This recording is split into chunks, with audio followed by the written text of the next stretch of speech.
welcome to the Feather of Light podcast. My name is Brandon Tilt, and today I just want to maybe make it clear that this podcast is trying to be done in a more formal, less formal, more casual way. So I almost feel like I want the theme of this to be kind of like you're hanging out at the coffee shop with your friend whom also happens to be a counselor or maybe happens to work in the mental health field, and really trying to make this as free flow and authentic as can be. So with that in mind, I really want this episode to just be spontaneous, and I mean, there are some topics and themes I want to bring up, but for the most part, I just want this to be more enjoyable. I feel like my last episode, I felt like I got really serious and kind of academic, and I really don't know if people really understood some of the content I bring in around parts work, if they don't have, let's just say, any understanding of it, or have never done that kind of thing before. Maybe it's just a fun exercise that the way and maybe if I introduce it in a way that sounds interesting, people might try it out, but I can't imagine many people just feel called to just start talking to the voices in their head. There's this almost idea that, hey, if you're doing that, you're have multiple personality disorder, or you're maybe schizophrenic, and it's just like this stigma around being perceived as crazy. So I think that would be actually a really good topic, is why do we as humans feel like we're so afraid of being judged as being crazy, quote unquote, whatever that means, right?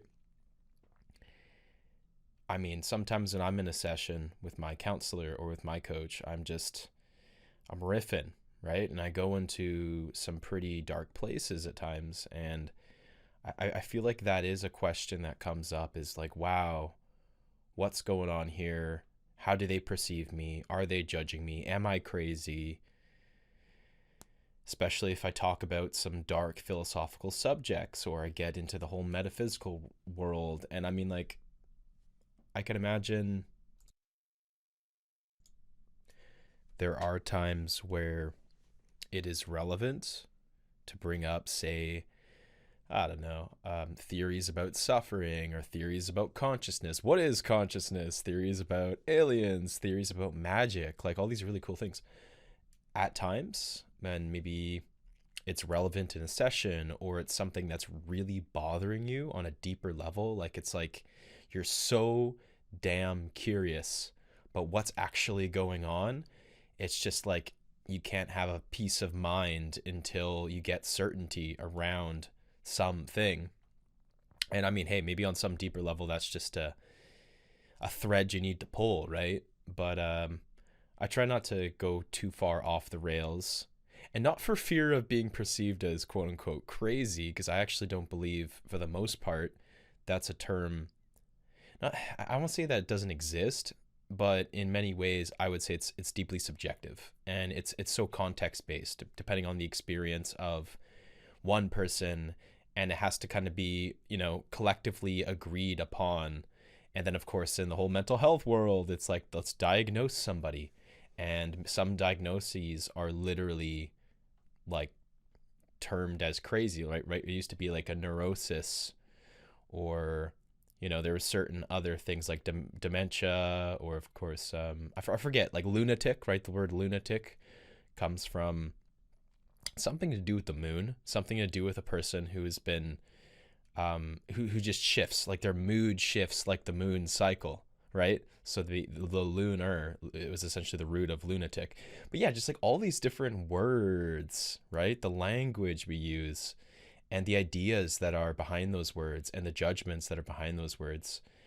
And yeah, I guess for me, I've noticed people, not usually at their on their best day, but at their lower points, they're kind of like asking themselves that question, am I crazy? And just to bring in a little bit of practical parts work, I like how that sounds. there's a part that comes up and decides to kind of judge you as being crazy. And that probably in this case means mentally unstable.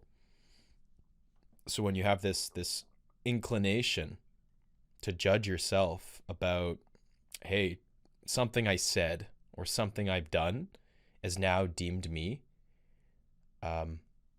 mentally unstable or unworthy of support, or on some deeper level, I would say there's like a lack of self-love or self-worth underneath that. But anyway, not in every case, but let's just say, for instance, this part is coming up and it's like, you're fucking nuts.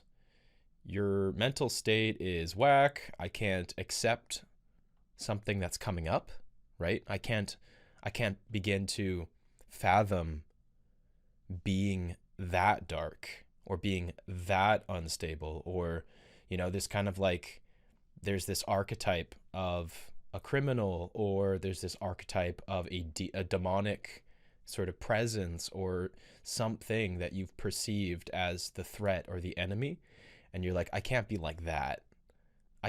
I'm not that.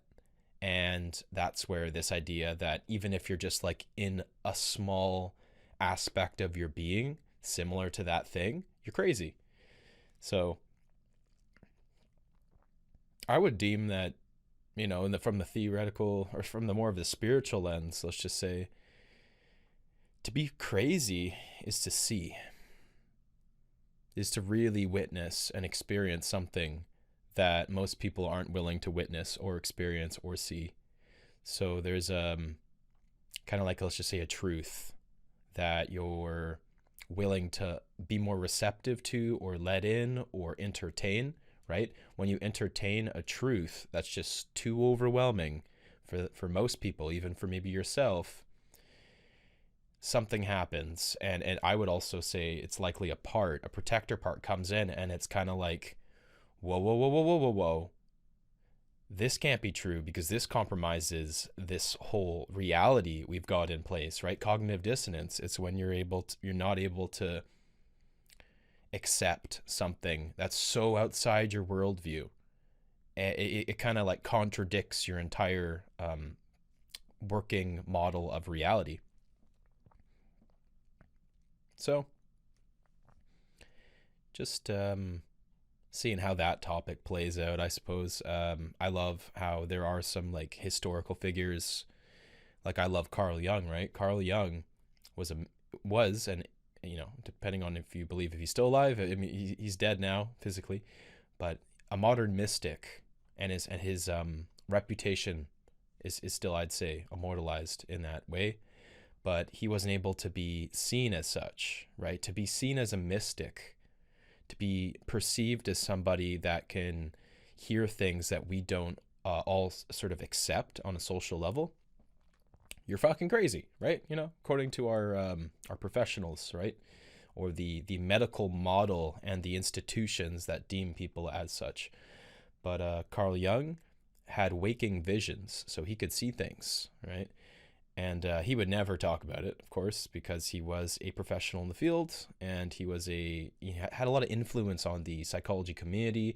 Knew he knew Freud, right? They were kind of buddies, colleagues. I think Freud was his mentor, right? So if your mentor has these ideas about reality and psychology, and your worldview, your experience doesn't exactly align with that, can you imagine how hard it would be to stand up to that dude? So anyway, Carl Jung had waking visions, and he wrote about them in the Red Book, which is essentially his dream diary that he created in conjunction with he painted mandalas. So he would paint mandalas, he would write in as much detail as he could remember in the Red Book about these waking visions he had. He had a lot of them, so you can imagine it's a pretty complex archive. And then it wasn't even until after his death that people actually started to learn about all this other side of him, right? Because it was written in the Red Book, and he didn't even publish it. And then it was sort of found by his predecessors, and then they decided, hey, we need to understand this guy. We want to understand this modern mystic of sorts, and the influence that he had on thought and consciousness, which was quite profound. If you follow archetypes, archetypes are like these. It's hard not to use the word archetypes to describe archetypes, but they're like these blueprints for consciousness. Myths is a really, I'd say, useful term for describing what they are, because when we see myths, they're essentially certain reoccurring themes, patterns, people, and they're blueprints for certain concepts that exist. And according to Jung, there's something called the collective unconscious. So it's kind of like this field that we all have the ability to tune into, and that's where these archetypes come from. So a person doesn't just make something up, like according to his theories about art, let's just say, you're not just making something up, right? When you write something or when you paint something, you're attuning to the collective unconscious, where that archetype exists universally, and then you're bringing it forward in some, let's just say, shape or form in your reality. And maybe you give a little bit of your personal flair to it, but these archetypes are, according to Jung, they're consistent throughout the whole world, the whole universe.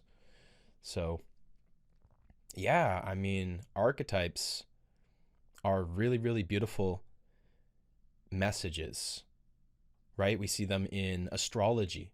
We see them in various different religions, of course, and all the religious ethos, but we see them in stories, very relevant social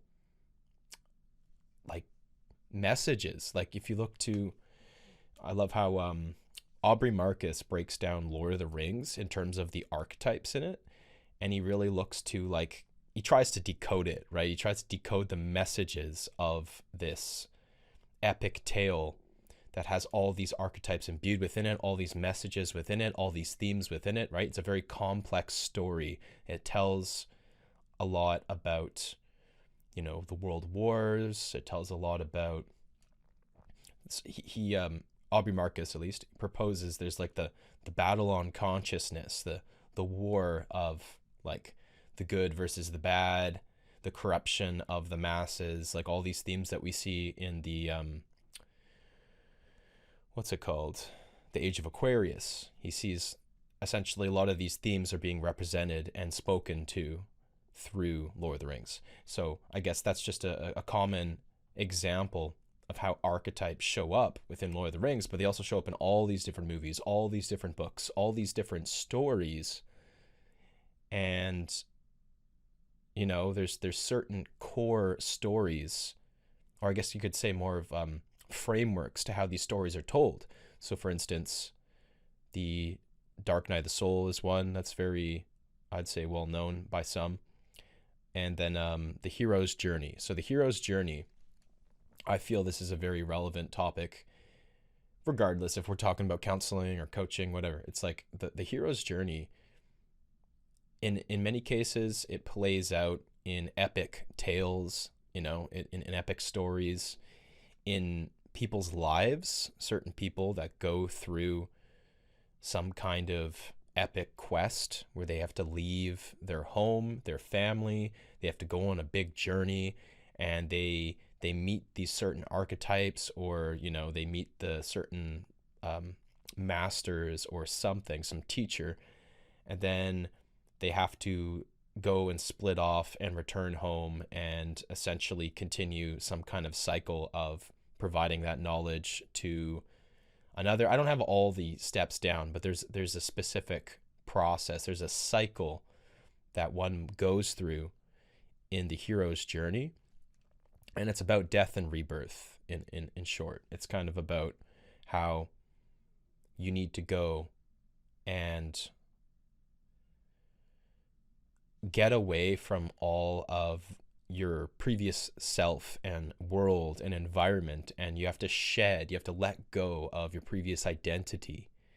And it's a very challenging and troubling process for the individual to let go, right? To just think of how hard it is to let go of anything, right? Like letting go of a friendship, or letting go of a relationship, or the loss of a loved one or a pet, which I consider also a loved one, but the loss of something, and then the process of letting go, it can take a lot of introspection. It can take a lot of changes, right? Like making changes in your life to, in a sense, honor that when you let go of someone fully and truly, there's a cord cutting, which I could liken to even, a bit of extreme, but it's kind of like a death. There's a death of the version of you that had that connection, that deep attunement to that thing or that person. And then from the ashes of this death, there's a rebirth. There's you're bringing forward the memories of this person. You're bringing forward and integrating what it was you took away from going that deep with that person and having that connection, and developing your heart and going deep into and growing aspects of your ability to connect with others. But that being said, you're not the same person when you leave a relationship. You're not the same person when you have to leave someone behind. Maybe you changed first. Maybe leaving them changed you. I don't know. But there's this ability for us as humans to grow and adapt and transform and let go. So, I guess just to bring this back to some degree of relevance, are you letting go of something right now? Are you struggling with letting go of something or someone? And what does your process look like and feel like? Honoring that process, knowing that it doesn't need to look a certain way, doesn't need to take a certain amount of time. And what grief, ultimately, this is what it comes down to, is what the grief looks like will be very unique to you. And how you move through that grief is also very specific to you and that relationship and where you're at in your life. So, how can you let go?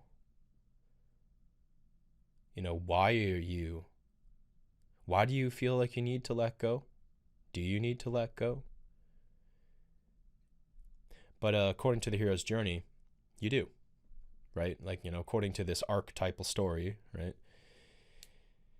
You do need to let go, because there's another phase, there's another stage of the adventure. There's another thing that's just waiting for you on the other side. Once you've fully let go of this thing, you're ready. You're ready to take on the next step. You're ready to continue forward, and maybe it's a big, scary challenge that's ahead of you.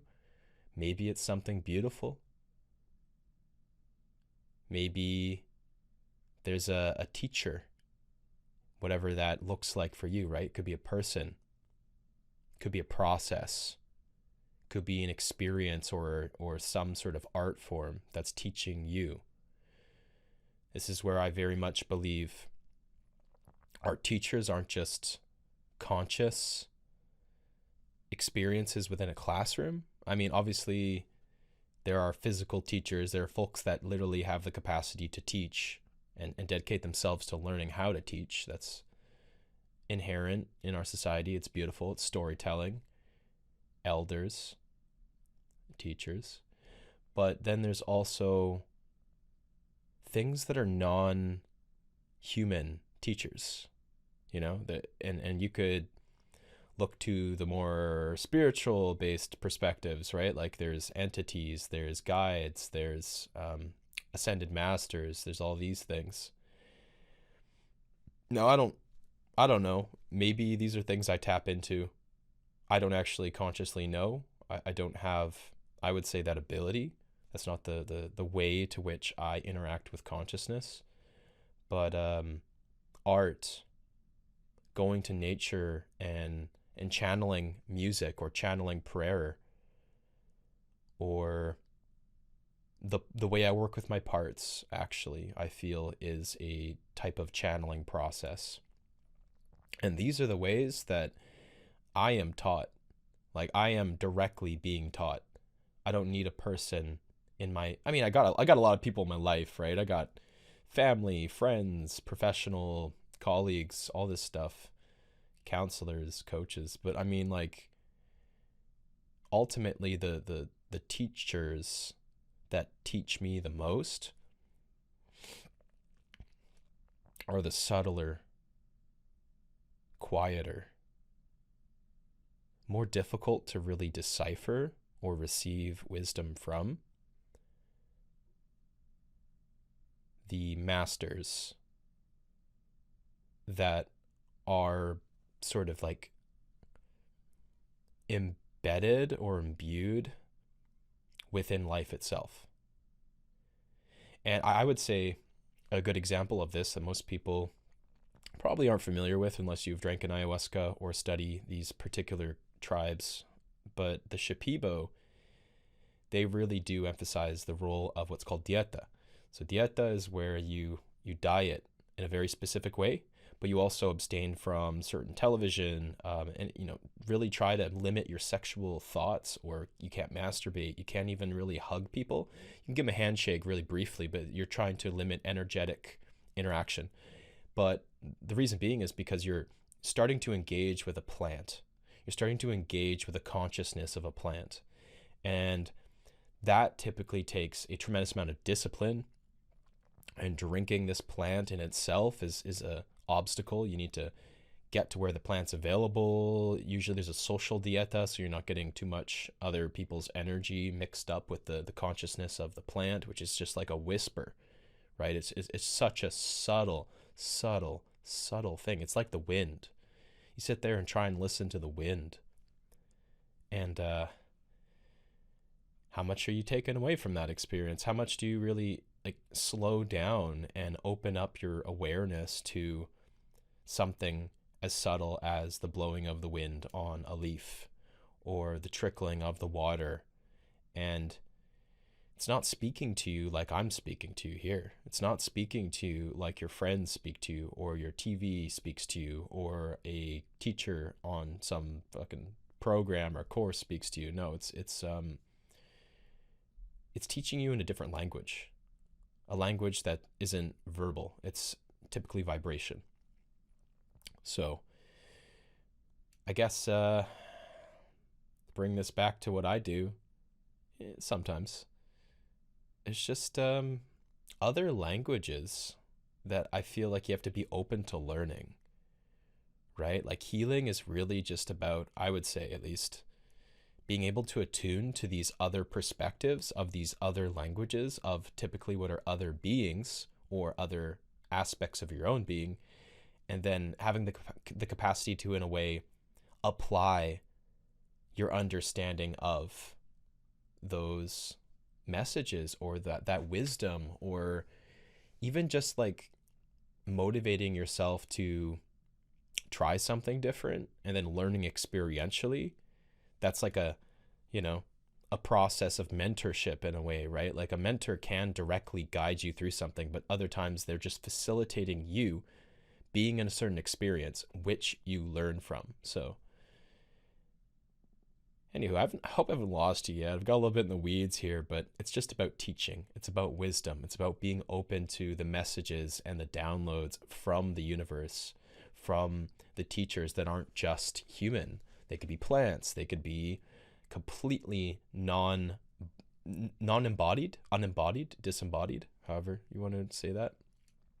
And they're no less wise. They're no less relevant in this dimension, right? I would say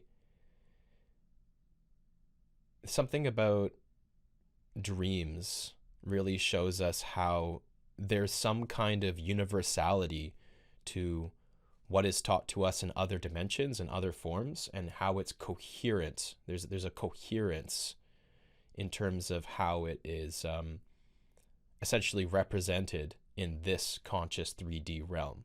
So dreams have archetypes and lessons and messages from what could be your unconscious, what could be the collective unconscious, but dreams are just kind of like this garbled signal that's out in some other kind of dimension or experience, and we can't even really sit there and consciously decipher them unless we really attune to it. But there's something in that dream experience that's connected to the whole spectrum of experience in this dimension versus just the individual little blip, the little kind of peephole that we experience, right? Like I love in cognitive psychology, they really show you how the brain actively suppresses most of our sensory experience, like a vast majority of our sensory experience. And this isn't just like spiritual woo-woo. This is literally taught in classrooms, and there's neuroscience that backs this up. It's like the brain is just trying to be efficient, right? It's trying to really filter and make things more efficient through its understanding of what it needs to filter. So most of what the brain filters is, well, sensory perception that it doesn't see as relevant for the human experience as we've sort of defined it. So, reality is obviously very complex, and we just see this little peephole of what's being fed through to us. So I love how the dream state, in a way, is kind of like you can bypass the fact that we're only being spoon-fed the small aspect of the human experience. And you don't necessarily have to like take a bunch of psychedelics to experience it either. I mean, like, here's the thing, you can, if you so choose. I'm not advocating that you do it or you don't, but if you choose to take psychedelics as your decision, you can experience something else. But I would say it's not like you've been thrust into another dimension and now you're there and now you can just like interact with that world in the way that you interact with this world. It's like, I think Terence McKenna brings this up, where it's like you try and interact with a machine elf. Good fucking luck, right? If you ever meet one, however that works. Which, by the way, if you don't know what those are, Terence McKenna had this theory about where he would go when he would take a bunch of mushrooms. He would meet these certain types of beings that he called machine elves. And machine elves are, theoretically these kind of like interdimensional beings that speak through light, vibration, and essentially they're telepathic. So, I mean, they have different abilities that we don't have. And if you were to try to go into that dimension and just be like, tell me about the nature of consciousness, well, even if they decided like that they wanted to, good luck with that message being something that you can actually understand and then also apply into your waking consciousness. That's, I theorize this is one of the reasons why it's so hard to integrate when you say drink ayahuasca, is because like everything's operating at a different dimensional level, right? Let's just assume we're at the 3D. Well, maybe if you're entering into a different dimension, let's just say that's the 5 or the 7 or the 9D. You're in a different consciousness, different dimension. And everything that's operating within that, it isn't really meant to be understood, or, it's not palated for the third dimension.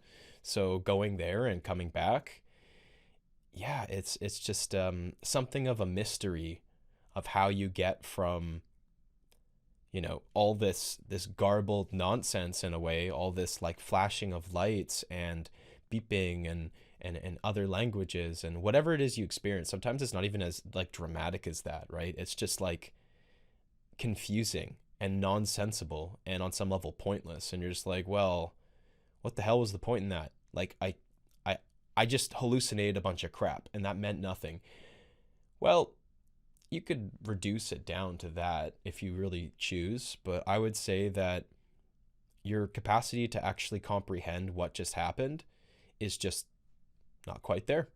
And I would say that you're developing almost like a sixth sense, right? You're developing a new ability to speak or listen to a language that you've never been exposed to. And it might not even be something you can learn necessarily while you're in that space either. So this is where I really feel like, and this is just my personal thoughts, developing an awareness around, let's just say, your own consciousness and how your consciousness operates within itself. So that's how parts work kind of works. And doing a little bit of shadow work, to make it a little bit easier for you to navigate that sort of, let's just call it a liminal space. And doing a little bit of art and understanding how you can channel, and essentially there is this capacity to speak in the language of expression, maybe even through movement, right? Somatic work, somatic intelligence, it's a completely separate intelligence from our cognitive intelligence. I mean, they're connected in a way, but it is in many ways like another language. What you're doing in some sense is you're developing and refining all these different capacities for interacting with the nonverbal, with the non-cognitive, the other than, let's just say, traditional forms of consciousness, right? So when you start to develop all these things, when you start to experience all these different forms of communication, really, it's communication, then once you're in those liminal spaces, some of these things that seem so pointless and just nonsense, they feel like they're nonsense, you can maybe start to see and be aware of, okay, is there a relationship to something here? Is there something here I can build a relationship with, really? Is there something that isn't necessarily human? And, whatever you deem that to be, right? What do you really decide that means? And is there something within this space that is archetypally represented? And do I even really need to figure it out either? Like, I know I'm really getting the emphasis on the ability to sort of like translate a psychedelic experience into something that you can take into your waking consciousness and apply and do all that. And maybe you can, but I almost feel like the mind doesn't necessarily need to. It's kind of something that once you've received what you need to receive, it just shows up in your life. Like it does, in a sense, alter the way that you view reality in subtle ways, or it alters the way that you decide to interact with yourself or interact with other people. And the wisdom doesn't necessarily need to be clear, is what I'm trying to say, for you to have received the message. And that's, I would say, how the plant spirits, getting back to Dieta is engaging with these plant spirits. And these plant spirits do not speak in the conventional way. They speak through dreams. They speak through, sometimes they actually will, apparently over time, they can start to give you clear signals. But these clear signals aren't really the same way that humans interact with humans. It's like, you have to think about it, it's a plant. The way a plant would interact with another plant, right? It's a different process of providing signals. It's probably a lot slower, and it's probably done in a way that's completely unknown to us. So, another good example of the difference between how plants communicate and humans communicate is you think about mycelium networks, right? The wood wide web is what it's referred to by Paul Stamets and Merlin Sheldrake. But basically, mycelium networks communicate through a series of roots that grow underground. And the way these roots, from my understanding, it's very limited, the way they communicate is they're all interconnected, and they funnel nutrients through these different systems of roots. And there's a kind of way to which they form bonds and relationships, and there's synergy, and there's what's it called? Not parasitic, but like symbiotic relationships between other, plants and stuff like that. But typically speaking, it's all interconnected, and it's all like a brain. It's a brain in the way it all communicates, but it's not hierarchically based. It's what's called what's the word? I can't think of the word, but it's like how the internet operates, if you consider how the internet operates. So decentralized, that's right. I guess my whole theme here is not really clear, but if you consider how a decentralized network operates, right? Consider how a decentralized network operates. And like the internet, for instance, each individual node is a point of intelligence that in itself provides information and stores information, and it exists simultaneously in every single individual node. So that's how mycelium networks operate. The intelligence and the nutrients, it exists and it stems from each individual point simultaneously versus one particular thing that's like the big brain distributing everything in a hierarchical fashion. It doesn't operate like that. So being open to the forms of consciousness that distribute things differently, that provide information in a way that doesn't necessarily look like an academic system with, a top source of information being distributed and essentially funneling down towards all the other humans with brains that are just trying to figure out that thing. And then from there, they go on to teach and storytell, and the information gets distributed in that way. That works for us for now. But if you look to AI and you look to the internet as it's operated since the beginning, and to mycelium networks, where everything does exist everywhere simultaneously from each individual node, and each individual node is reproducing and recreating, I would say, a novel experience of the thing. I don't think I understand enough about like AI to really speak to this, but I would say it's just a different way that consciousness is proliferating and consciousness is being reproduced. So thinking in things kind of systemically, if that makes sense, like in thinking about things in terms of the system, the system that operates as a whole versus the individual and what's just directly above it. And that's why I really love parts work. Honestly, it's one of the things. It's just it's thinking about things in terms of the whole functioning system. So like, it's not just about your one part that's being a dick to, let's just say, your friend or your family member, and then you being like, well, let's fix that fucking part. Gotta debug them. Gotta see how we can change this part. It's like, well, what if the whole system kind of failed this poor part? What if the whole system's designed in a way to really continue sticking it to these parts that aren't necessarily to blame?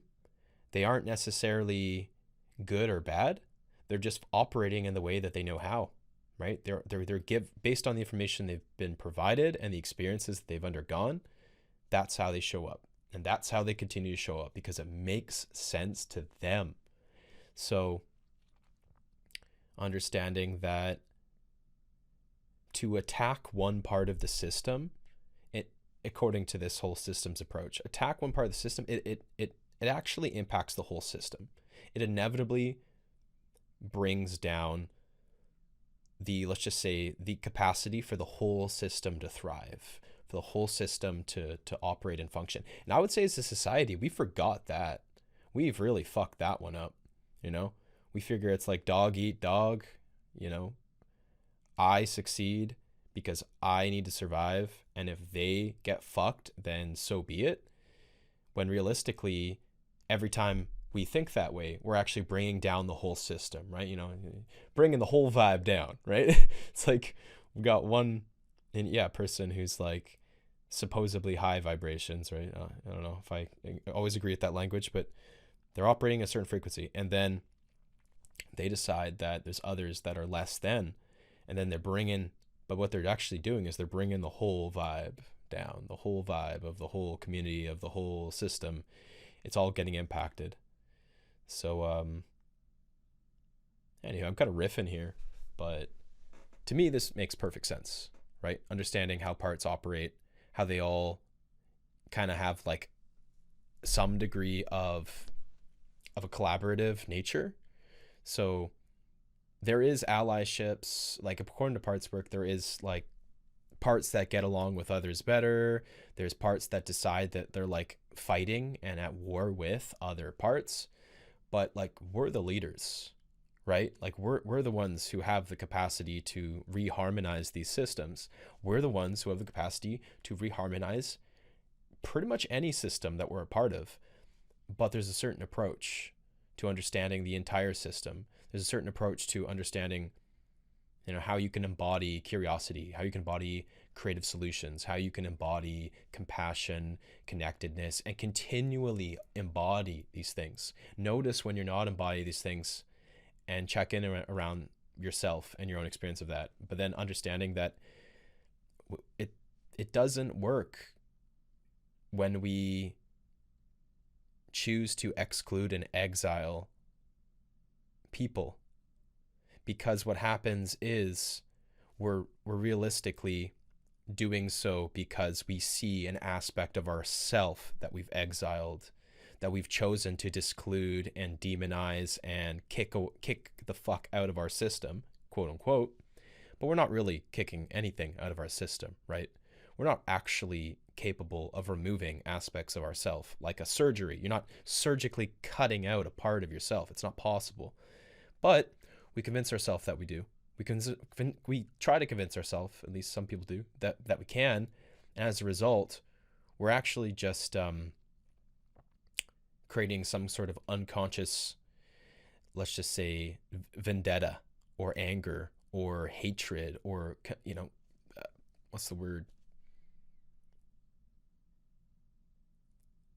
Just loathing, I suppose. Condemning. We condemn. So it's just, you know, it's interesting how we condemn and we exile and we exclude, and recognizing that what that does is that brings the whole vibe down of the whole system. The whole system feels the impact of that energy, of that exclusion energy, of that anger, of that, in a sense, perversion of justice, right? So I've gone off into some really in the fringe tangents here. And that's all right. I think that's in part what this podcast is for. I hope some of where I've been going maybe is relatable. Maybe this is stuff that you've thought about yourself. Maybe these are things that you haven't thought about, and it brings awareness to how you can just show up differently for yourself, how you can show up differently for your family, how you can show up differently for your community members, for folks in your life that you just don't want to fucking forgive. Fuck those people, right? Fuck them. They do this thing and it makes me feel this way and I can't face that. But, you know, ultimately, can you forgive? Do you have the capacity to sit with those emotions, to create that spaciousness, to forgive the part of you within yourself that you just demonize? So, I mean, I propose these as opportunities for change or opportunities for reflection. In no way do I believe people need to undergo this type of work. I invite you to do so when you're ready and find the avenue that helps you support yourself and do the work when you're ready in the way that serves you. But some of these reflections, I'm hopeful, are helping trigger the shadow, helping bring awareness to where your shadow still exists, dormant or bottled up, or, you know, kind of stuck under the surface. And, you know, it's like the gunk under the floor, right? You don't even know it's there. It's just so pressed down and you just don't even want to look at it. And then when it's ungunked, you're like, damn, that's a nice looking kitchen floor. or damn, this thing actually works a lot better. This whatever stove, we're in the kitchen for some reason, but like, you know, the thing that you demonized actually has a function. You know, it actually has a way to which it can serve you better and actually support you.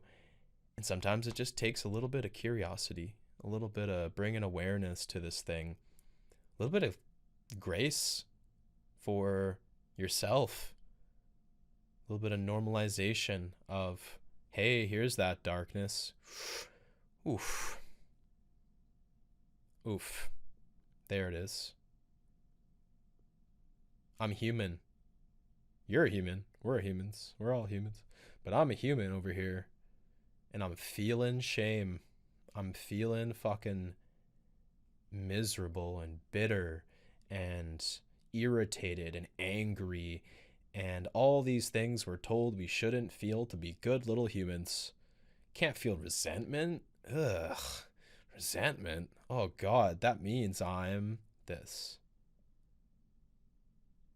So, I mean, what if you're good as you are? You're a good human inherently, regardless of all that stuff.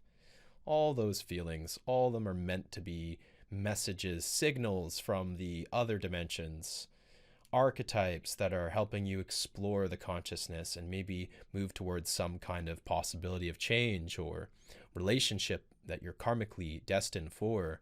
Maybe it's all part of your hero's journey, right? Maybe this feeling is leading you towards some place you don't want to fucking go, and that's where the master is. That's where the teacher is. That's where the darkness can be unearthed. And in the process of letting go, you're able to move forward. You're able to forgive. You're able to find your way to a place where you can feel harmonized, feel aligned, feel more maybe deeply purposeful or whatever, you know? It doesn't have to be just about purpose. Just happiness, connected, where you can access deeper and more authentic self-love. Maybe that's where you're headed. I don't know. You think about that one, but I'd really love to propose that that's where you're headed. And sometimes it just takes slowing down and feeling the thing. You know, there's a great saying, I think it's by a guy named Robert Frost, but don't quote me directly on this. The way out is through. Right? Remember that. The way out is through. Can't avoid it. I mean, if you want to stay stuck in it, according to this, maybe you won't be able to get out if you're staying stuck in it because you don't want to go through the experience you need to go through. And once you've gone through that experience, you're on your way. You're on your way to somewhere else, on your way to something new. You're on your way to the next day, the next month, the next blip of this human experience. Maybe it's the next lifetime, but I mean, I don't want to get that grandiose and that metaphysical. I just want to say that you're on your way to the next thing, the next frame. And that's beautiful. That's change. That's growth. So thanks for following me. Holy shit. If you made it this far, my God, you have committed to the deep dive. And I appreciate you for coming along, sticking with it. You did the thing. You committed to listening to this podcast. Fuck yeah. And I appreciate you. Appreciate you for taking the time. I appreciate you for being interested and curious and wanting to get to know me and see what I had to say. So thank you so much for joining me. And I hope you have a wonderful rest of your day, afternoon, evening, morning, whatever. And I will talk to you soon. Take care. Peace.